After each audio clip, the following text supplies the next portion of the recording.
Bienaventurados los pacificadores, porque ellos serán llamados hijos de Dios, dice Mateo 5:9.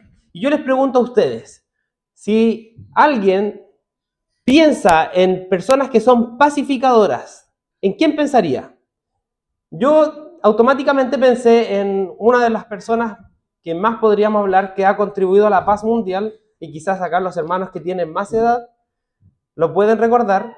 Se llama Martin Luther King, ¿cierto? Y él es recordado por ser un pacifista y que solucionó un conflicto racial, social y cultural en Estados Unidos, no en base a la lucha armada, sino que a la protesta pacífica. Él se paraba en las calles y con un mensaje rimbombante, ¿cierto?, poderoso, llamaba a las multitudes raciales a ir por la vía de la paz para lograr sus objetivos. Otro más reciente, ya a fines del siglo pasado, podríamos pensar en Nelson Mandela, una persona que pasó décadas en una cárcel para luego salir, ¿cierto?, y que el país de Sudáfrica obtuviera la paz. No solamente él recibió el Premio Nobel de la Paz, sino que fue compartido con otra persona, pero ambos tuvieron este propósito en común de que Sudáfrica se liberara de estos problemas raciales y encontrara la paz. Y cuando contrastamos este deseo de personas pacificadoras con los oyentes de Jesús que estaban sentados en ese monte, escuchando sus palabras, encontramos deseos completamente distintos. Estas dos personas que yo les menciono son personas que muy probable que todos nosotros conozcamos, Nelson Mandela y Martin Luther King. Pero los oyentes de Jesús en el primer siglo tenían un deseo completamente distinto. Ellos, si esperaban algo, era que viniera el Mesías y aplastara a todas las naciones. Salmo 110, versículo 1 y 2 dice así: el Señor le dijo a mi Señor, siéntate a mi diestra hasta que ponga a todos tus enemigos bajo el estrado de tus pies, hasta que los someta a todos. Por lo tanto, las personas del primer siglo esperaban que ese sometimiento fuera en base a la irrupción, ¿cierto?, de un guerrero, un Mesías Salvador que los librara de la opresión de los pueblos, ya sea el romano principalmente, pero todos los otros pueblos paganos. Debían estar sometidos bajo los pies del Señor. ¿Sí? Pero Jesús, cuando viene en su reino, establece, y como ya lo hemos visto, las bienaventuranzas que son contraculturales. Él les empieza a explicar cómo es que realmente Él espera que la ética del reino que Él trae impacte los corazones de ellos. Ellos pensaban en guerra. Jesús piensa en paz. Así que el mejor ejemplo de paz no lo vamos a encontrar ni en Nelson Mandela ni en Martin Luther King. El mejor ejemplo de paz vamos a ver cómo la Biblia nos muestra que Jesucristo es un pacificador por excelencia y que sus palabras no quedan en el aire, sino que tienen una implicancia para nosotros el día de hoy. Y lo primero, ya como lo hemos hecho costumbre en todas estas bienaventuranzas, empecemos mostrando realmente el problema en el que está sumida toda la humanidad.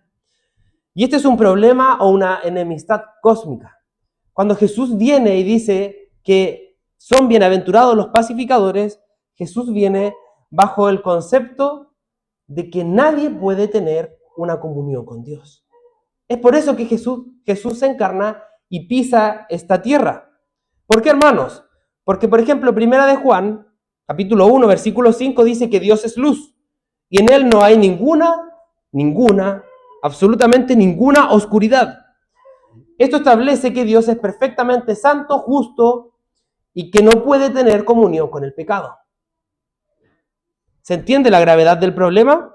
Por un lado tenemos a alguien que es santo, santo y 3 veces santos, y por el otro lado tenemos a personas como usted y como yo que somos pecadores.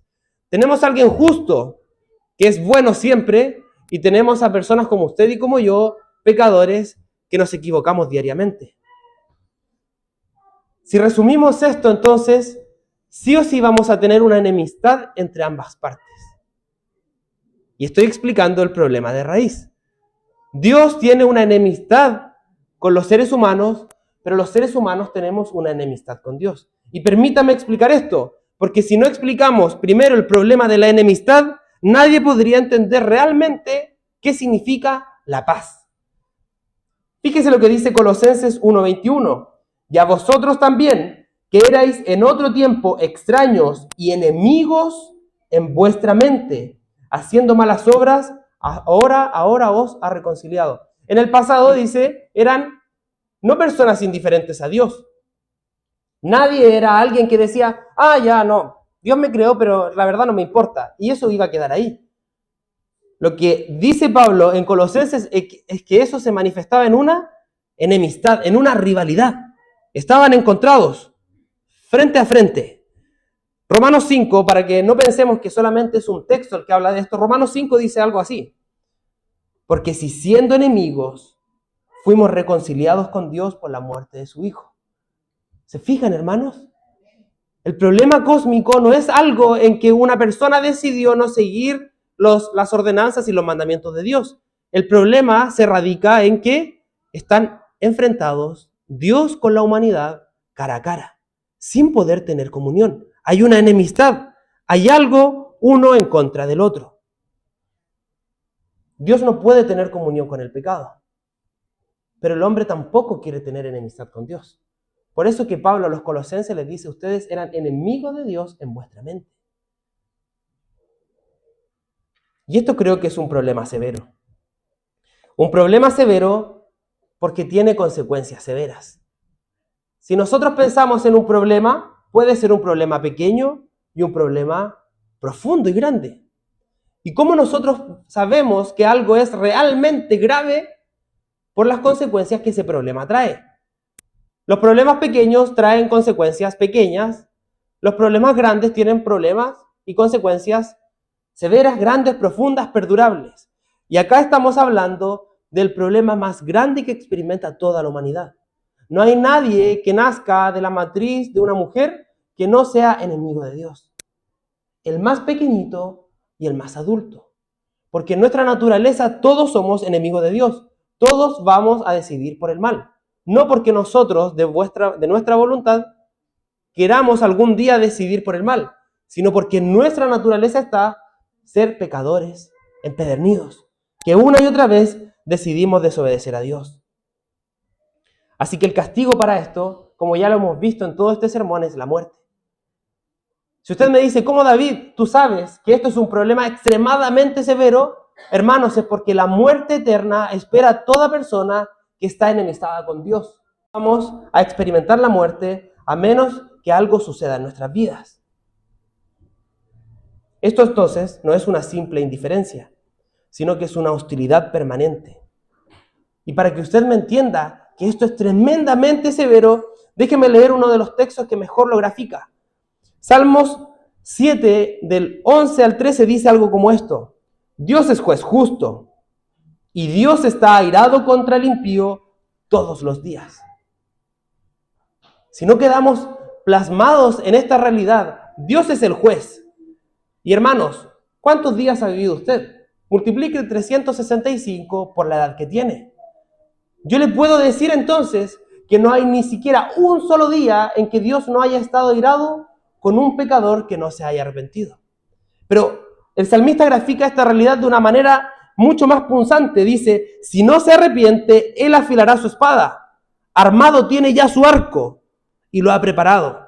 Asimismo ha preparado armas de muerte y ha labrado saetas ardientes. Si un pecador no se arrepiente, el problema es tan severo que no hay ni siquiera un día, hermanos, en que Dios no esté con su arco apuntándolo. ¿Se entiende? El salmista está graficando esto como una muerte inminente. ¿Qué bastaría para que una persona muriera? Que Dios, el juez justo, soltara la flecha. Esto es tremendamente severo. Él afilará su espada.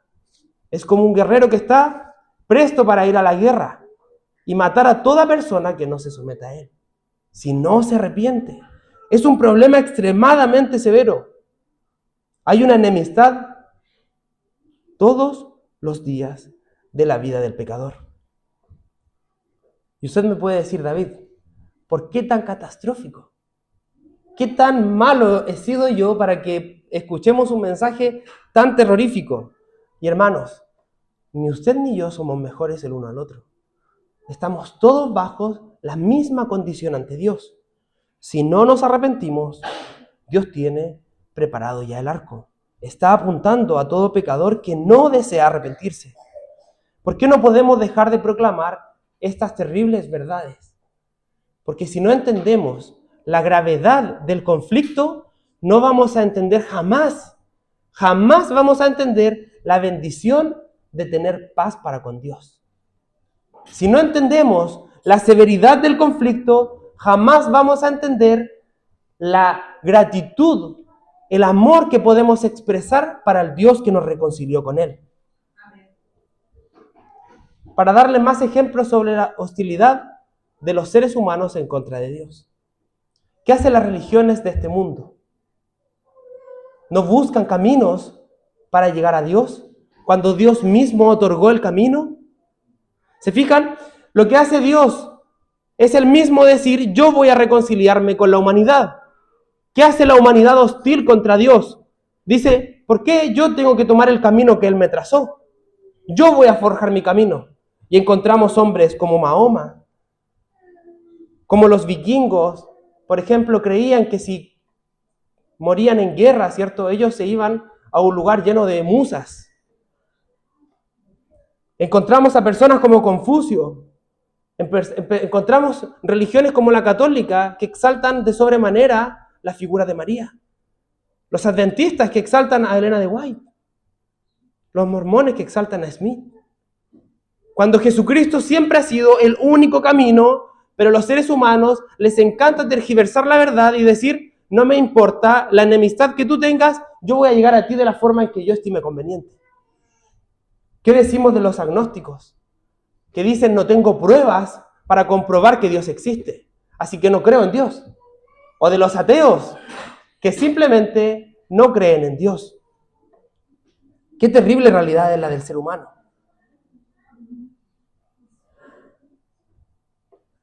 Pero aquí vemos cuando el amor de Dios se manifiesta.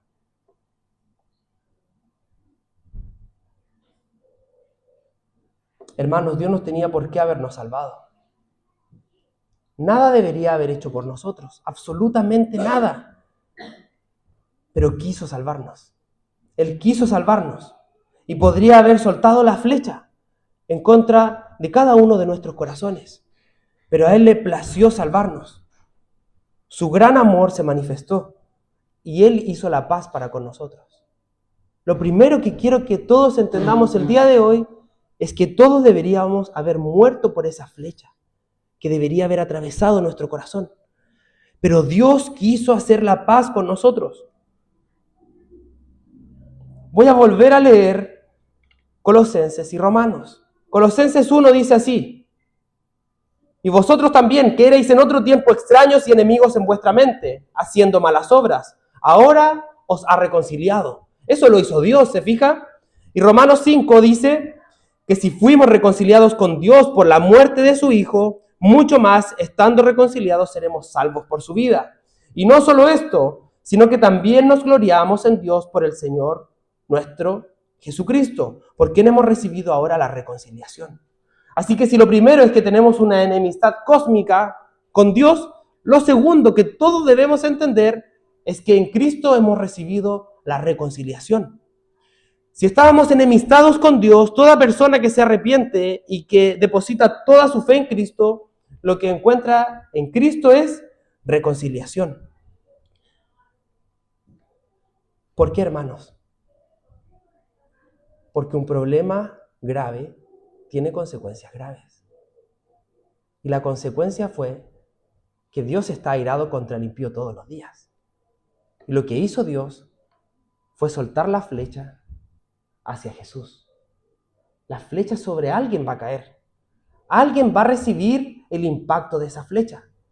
Pero si usted y yo podemos estar reconciliados con Dios, es porque esa flecha atravesó el corazón de nuestro Señor en la cruz.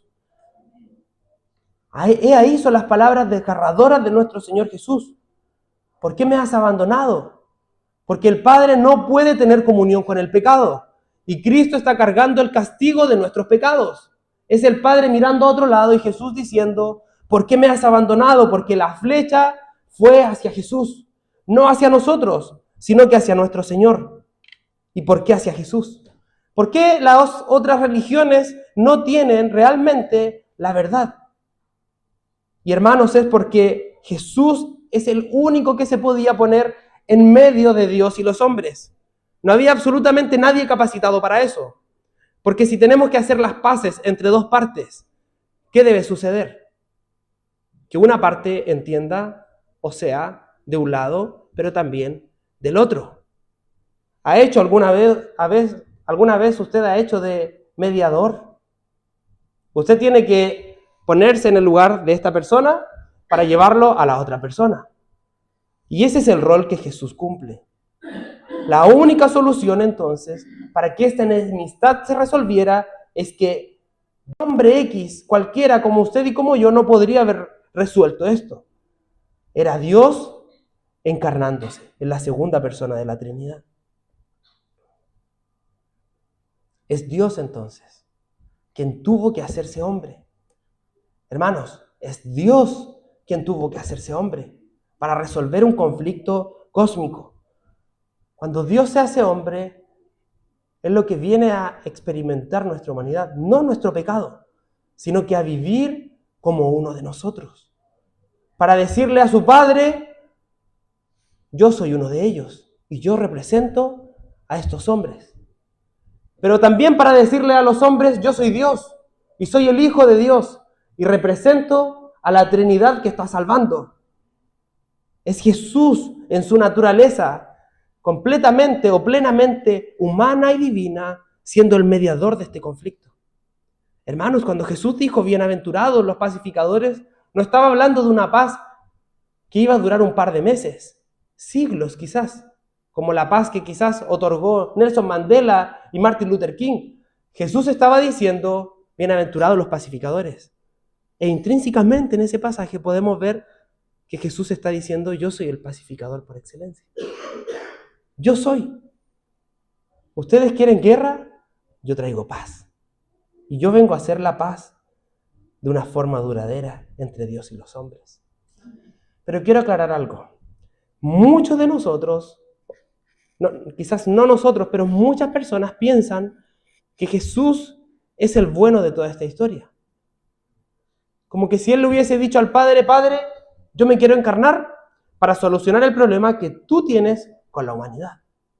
Porque tú estás enojado con la humanidad todos los días. Por lo tanto, yo me voy a encarnar y voy a ir a la cruz para que tú no estés enojado con ellos. Pero vemos que la Escritura muestra que el problema es contra la Trinidad. Y es la Trinidad que resuelve el problema. Dios, el Dios Trino, está airado contra el impío todos los días. Pero también, hermanos, el Dios Trino fue el que decidió hacer algo para salvarnos. Fíjese lo que dice Juan 3:16, un texto que todos conocemos. De tal manera amó Dios al mundo que envió a su Hijo. Es el Padre enviando al Hijo. Es el Padre queriendo salvar nuestras almas. Efesios 1, del 3 al 5, dice, bendito sea el Dios y Padre de nuestro Señor Jesucristo, que nos bendijo con toda bendición espiritual en los lugares celestiales en Cristo. ¿Se fija lo que está haciendo el Padre? Está salvando a través del Hijo, según nos escogió antes de la fundación del mundo, para que fuésemos santos y sin manchas delante de Él, en amor habiéndonos predestinados para ser adoptados hijos suyos, por medio de Jesucristo, según el puro afecto de su voluntad.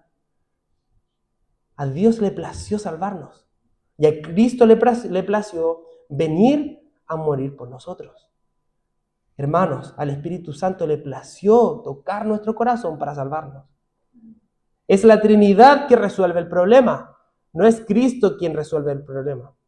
Es la Trinidad quien resuelve el problema. Adoramos a un Dios trino que nos escogió antes de la fundación del mundo, que Cristo murió en la cruz por nosotros, pero que el Espíritu Santo también tocó nuestro corazón y nos regeneró y nos transformó. Son los tres que salvan. No es únicamente Cristo, hermanos. ¿Por qué digo esto? Porque la Trinidad debe recibir la gloria en la reconciliación. Que nuestra oración sea esa siempre, hermanos. Este es el grito de la Reforma. Dios escoge, Cristo consuma y el Espíritu Santo aplica o regenera. siglos, hermanos, predicando esto. Es Dios quien se merece toda la gloria. Y esto nos lleva al último punto. Yo les decía que tenemos una enemistad cósmica y que Dios fue quien decidió reconciliarnos con Él. Pero el último punto es que tenemos que aterrizar sí o sí en el pasaje. Jesucristo dice, bienaventurados los pacificadores, porque ellos serán llamados hijos de Dios. Y no es que usted deba hacer la paz con las personas para que después Dios los llame hijo. Lo que hemos visto a través de la Escritura es que Dios nos hizo hijos de paz, de reconciliación, para poder nosotros ser pacificadores. Así que ahora vamos a nuestra obligación. Y con una sonrisa en la cara quiero que todos veamos cómo es que debemos ser las personas más pacificadoras de todas. Y un texto que se desprende de la reconciliación es este. 2 Corintios 5, 17 al 21 dice así. Y sé que es un poco largo, pero permítame leerlo completo para que todos lo podamos entender. Dice esto, hermanos. De modo que si alguno, y lo voy a leer de nuevo, de modo que si alguno está en Cristo, ¿se fija en la condición? Si alguno está en Cristo, no está hablando de los que no están en Cristo, hermanos. Si no está en Cristo, la reconciliación no ha venido a usted. Y el problema está latente. El arco está preparado y la espada está afilada. No puedo seguir predicando esto si es que usted no ha venido al arrepentimiento. Es tan importante esto. A veces uno es tan majadero en esto. Hermanos que dicen, ¿por qué nuevamente me está predicando de que me tengo que arrepentir? Porque, hermanos, muchos creyentes dentro de las iglesias viven sin arrepentimiento. Creen que pueden asistir a la iglesia y por eso serán salvos. Pero lo único que nos salvará es estar en Cristo, con la fe en Cristo, escondidos en la justicia de Cristo. De modo que si alguno está en Cristo, nueva criatura es. Las cosas viejas pasaron, he aquí, todas son hechas nuevas. Así que ahora, si el viejo hombre era alguien un poco conflictivo, peleador, impulsivo, eso es, las cosas viejas pasaron. Pero he aquí, en Cristo, si alguno está en Cristo, todas las cosas son hechas nuevas. Así que Pablo sigue con esto y dice, y todo esto proviene de Dios, quien nos reconcilió consigo mismo por Cristo. Es lo mismo que he estado predicando, pero creo que Pablo lo condensa de una forma perfecta. Y ahora dice esto, y nos dio el ministerio de la reconciliación. ¿Cuál es ese ministerio? Si usted me dice, David, yo estoy convencido de que estoy en Cristo, entonces yo le tengo que decir, hermano, usted es una nueva criatura. Las cosas viejas pasaron, todas son hechas nuevas. Y usted quizás no va a estar aquí parado predicando, pero tiene un ministerio. Se puede preguntar, ¿cuál es mi ministerio? ¿En qué puedo servir? Tiene un ministerio, el de la reconciliación. Sigamos.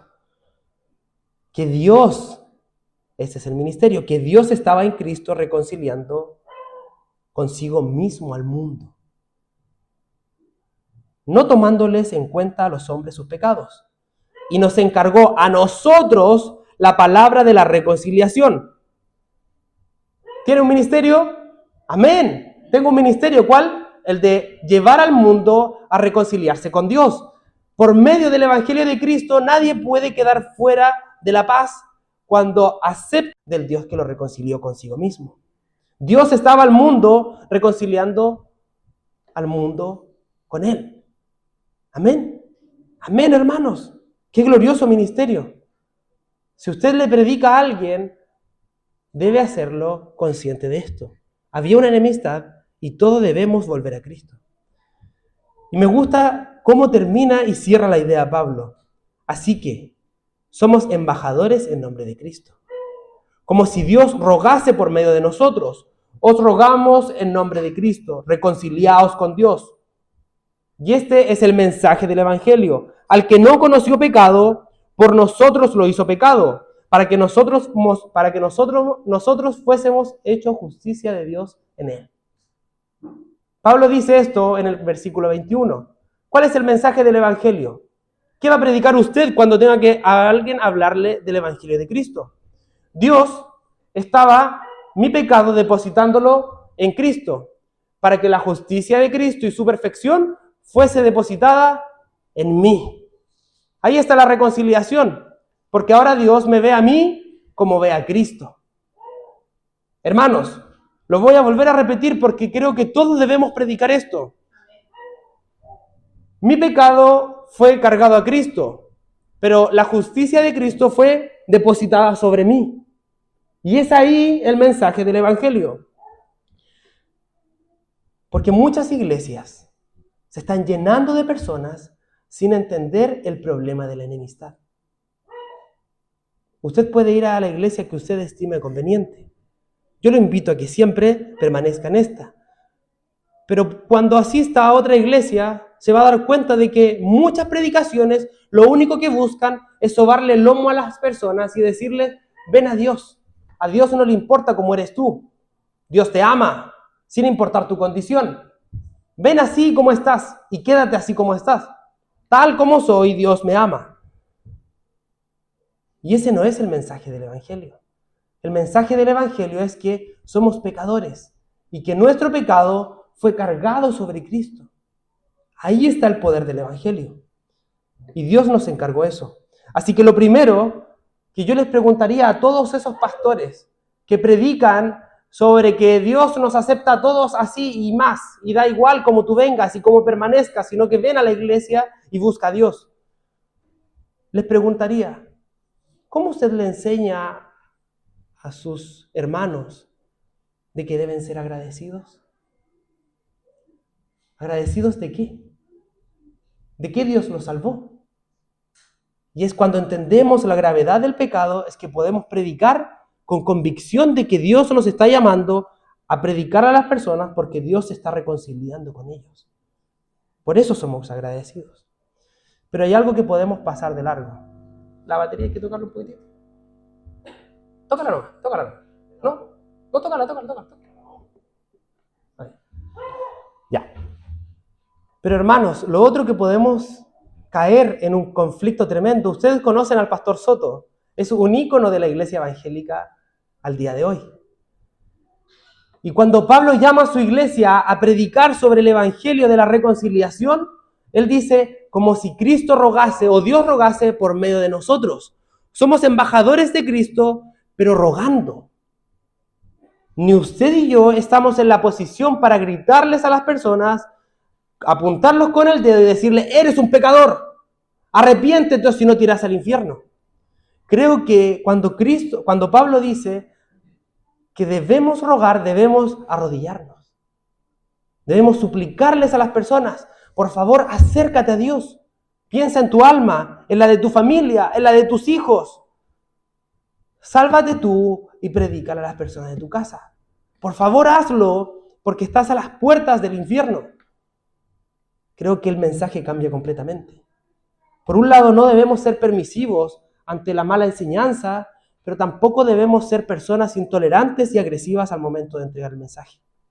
Así que los invito a ustedes, sean pacificadores, pero cuando sean pacificadores, sean personas que ruegan, porque Cristo vino a morir por nosotros. Algún día Dios juzgará a vivos y a muertos. Esto sí es hacer la paz. Esto sí es ser pacificador, con el mensaje correcto y con la intención correcta. Isaías 52:7 dice, qué hermosos son sobre los montes los pies del que trae buenas nuevas, del que proclama la paz, del que anuncia buenas noticias, del que proclama la salvación, del que dice a Sión, tu Dios reina. Qué hermosos son los pies de las personas que se dedican a ser pacificadores evangelizando al mundo, diciéndoles, reconcíliate con Dios. Hermoso. Pero esto no es algo solamente de boca, es algo que debemos vivir. Dios no nos llama a ser pacifistas verbales, sino que nos llama a ser pacificadores. ¿Qué quiere decir eso? Es una acción. La acción de pacificar. Entendemos que seremos pacificadores porque Cristo nos reconcilió con Dios. Y esa es la mejor paz que podríamos encontrar. Por lo tanto, ahora nosotros deberíamos vivir en paz con todas las personas. No hay nadie que debería estar exento a vivir en paz con nosotros. Y muchas veces somos todo lo contrario. Nuestra obra de evangelización está ligada también a nuestros actos. Viva como un pacificador. Romanos 12, 18 al 19 dice esto: si es posible, en cuanto dependa de ustedes, vivan en paz con todos.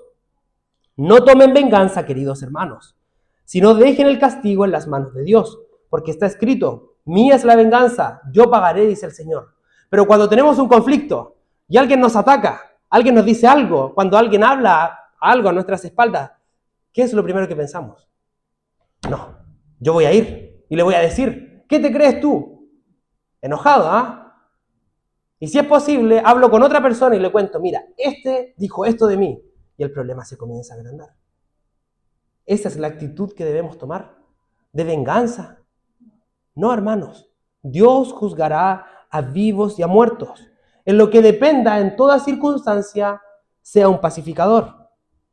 ¿Por qué? No voy a decir el nombre de mi abuelita, porque tengo 2 abuelitas. Pero quizás las abuelitas, en la gran mayoría de las familias, son muy amorosas, pero tienen un conflicto tremendo.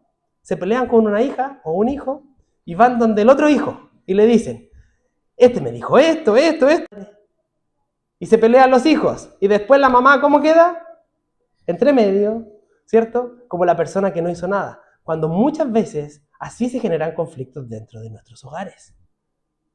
Somos todos cercanos, pero si se fijan, alguien fue e hizo justicia por otra persona que agrandó un chisme. Cuando lo que uno debería hacer es siempre ser conciliador. A veces en el trabajo tenemos conflictos con nuestros colegas. ¿Qué hacemos en esas circunstancias?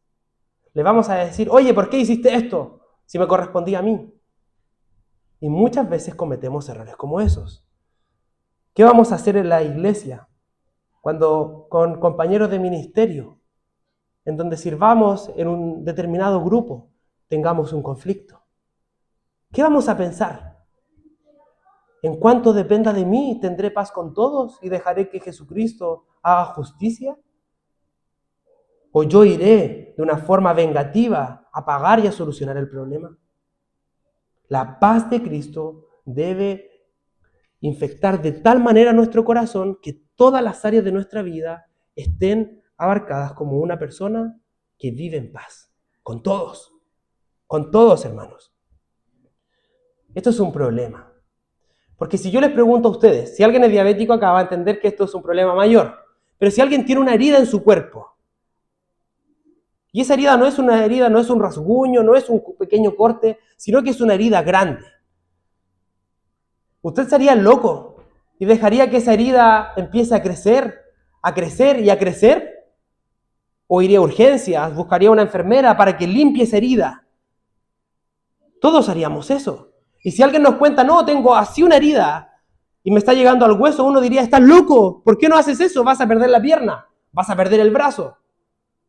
Pero ¿cuántas personas con heridas en el corazón son capaces de dejar que esas heridas se agranden y sin hacer nada? Mirando a otro lado, como que si esa herida va a sanar sola. Somos y debemos ser pacificadores. En lo que dependa de nosotros, corramos a tratar esas heridas. Corra. Si usted tiene un problema, dice así: por tanto, si tu hermano peca contra ti, ve y repréndele, estando tú y él solos. Si te oyere, has ganado a tu hermano. La intención de esto es ganar al hermano. No es ir y decirle: mira, me hiciste esto, sino que ganar al hermano. Y el Nuevo Testamento, hermanos, está plagado de textos, plagado. Solo tomé algunos para mostrarles de que la paz debe ser algo común entre nosotros. Primera de Pedro 3:10 dice así: en efecto, el que quiera amar la vida y gozar de felices días, que refrene su lengua de hablar el mal y sus labios de proferir engaños, que se aparte del mal y haga el bien, que busque la paz y la siga. Citando a Salmos. Colosenses 3:15 dice: que gobierne en sus corazones la paz de Cristo, a la cual fueron llamados en un solo cuerpo, y sean agradecidos. Hebreos 12:14, busquen la paz con todos y la santidad, sin la cual nadie verá al Señor.